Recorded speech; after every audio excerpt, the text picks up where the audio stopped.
CCM na watawala wanapita wakisema, unajua rais amekwisha fanya reforms, amekwisha fanya mabadiliko. Wanadai eti kumetungwa sheria mpya ya uchaguzi inaitwa sheria ya tume huru ya uchaguzi.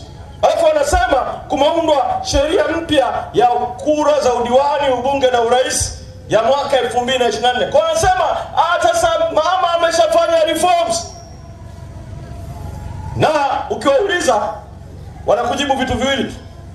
Wanakwambia moja, hii sheria inaitwa ya tume huru ya uchaguzi imeweka utaratibu kwamba sasa kabla rais hajateua mwenyekiti, makamishna, mkurugenzi, anapokea mapendekezo kutoka kwenye kamati ya uteuzi inayoundwa na jaji mkuu, mwenyekiti wa tume ya haki za binadamu, jaji mkuu wa Zanzibar na kadhalika.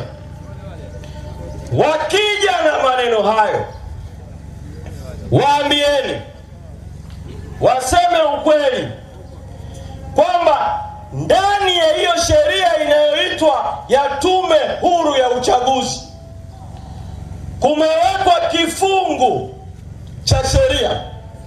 Hiyo sheria iliyopitishwa 2024 ina kifungu kinasema, baada ya sheria mpya kutungwa, tume iliyokuwepo itaendelea na kusimamia uchaguzi kama kawaida. Ndio maana ninavyozungumza na nyinyi, mwenyekiti wa tume ambayo sasa inaitwa huru